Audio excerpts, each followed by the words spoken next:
बकरीद पर योगी का सबसे बड़ा ऑर्डर, बैन लगाते ही मुस्लिमों में मचा हड़कंप, सड़कों पर उतरे मौलाना। योगी ने उतारा अपना सिंघम ऑफिसर, छापे मारकर घरों से उठाए जा रहे बकरे, योगी का भयंकर एक्शन। योगी के ऑर्डर के बाद बकरीद में अलर्ट, बकरीद पर मुस्लिम देश ने सुनाया फैसला और भारत में मचा हड़कंप। योगी के रास्ते पर मुस्लिम देश ने सुनाया ऐसा फैसला, पूरी दुनिया में मचा हड़कंप। बकरीद पर ऐसा क्या हुआ कि घरों से छापे मारकर उठाए जाने लगे बकरे। मुसलमानों के लिए जारी हो गया नया ऑर्डर, पूरी दुनिया में बकरीद का जश्न शुरू हो गया। लेकिन उसी दौरान मुस्लिम देश से ऐसी खबर आई कि यूपी में मौलाना सड़कों पर उतर आए।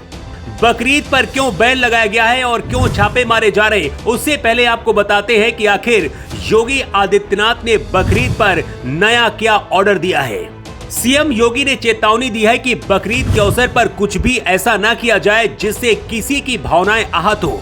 गाय, नीलगाय या फिर ऊंट की कुर्बानी नहीं होनी चाहिए। हर जिले में वहां के अधिकारी जिन जगहों को तय करेंगे, सिर्फ वहीं पर कुर्बानी दी जाएगी।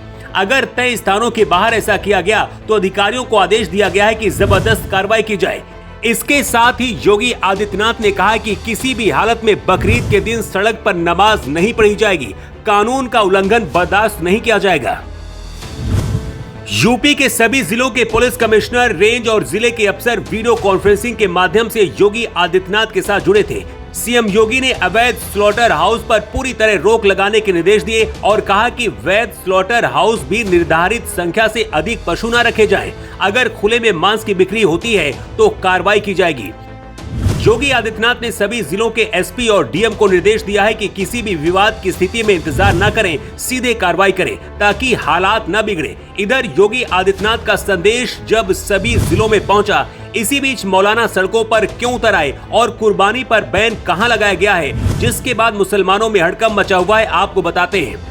मोरक्को मुस्लिम देश है, लेकिन यहाँ पर बकरीद के मौके पर कुर्बानी पर बैन लगा दिया गया है। ये खबर आती हड़कंप मच गया, क्योंकि भारत में भी कुर्बानी को बैन करने की मांग उठती रहती है और योगी आदित्यनाथ भी इसके खिलाफ है। इसीलिए कहा जा रहा है कि जो काम योगी को कर देना चाहिए था अभी तक, वो काम इस मुस्लिम देश ने कर दिया। लेकिन मोरक्को ने बकरीद पर क्यों बैन लगाया है, उसकी वजह आपको पहले बताते हैं। मोरक्को के राजा मोहम्मद ने शाही फरमान जारी किया है। इस फरमान में कहा गया है, देश में बकरीद पर आम जनता बकरे की कुर्बानी नहीं देगी। किंग मोहम्मद ने शाही फरमान में कहा है कि मोरक्को की जनता की तरफ से इस बार वो बकरे की कुर्बानी देंगे। शाही फरमान के बाद पुलिस पूरे मोरक्को में घर घर जाकर छापेमारी कर रही है और बकरों को कब्जे में लिया जा रहा है ताकि कोई भी मुसलमान कुर्बानी ना देने पाए। बकरीद पर मुस्लिम देश मोरक्को ने जैसे ही कुर्बानी पर बैन लगाया, पूरी दुनिया के कट्टर मुस्लिम भड़क गए। मुस्लिमों का कहना है कि ये इस्लामी परंपरा के खिलाफ है।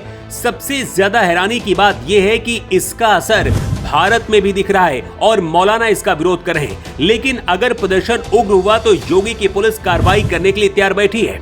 सबसे हैरान करने वाली बात यह है कि जब भारत में आतंकी हमला होता है तब मौलाना धरने पर नहीं बैठते और ना ही सड़कों पर उतरते हैं। लेकिन जब फिलिस्तीन पर हमला होता है, मोरक्को में बैन लगाया जाता है, तो भारत में प्रदर्शन शुरू हो जाते हैं।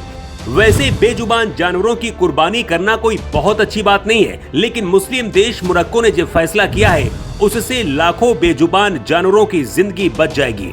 बकरीद पर कोई अनहोनी ना हो, इसलिए योगी आदित्यनाथ ने अधिकारियों को कड़े निर्देश दिए हैं और कहा कि किसी भी रिपोर्ट का इंतजार न करें। अगर नियमों का उल्लंघन कोई करता है तो उस पर तुरंत कार्रवाई की जाए और माहौल बिगाड़ने वालों को उठाकर जेल में बंद किया जाए। सबसे ज्यादा पूरे देश की नजर संभल पर है, जहां एडिशनल एसपी अनुज चौधरी ने फरमान जारी कर दिया है कि कोई भी नई परंपरा नहीं होगी। अगर किसी ने ऐसा किया तो उसके खिलाफ कार्रवाई करने के लिए हम तैयार बैठे हैं।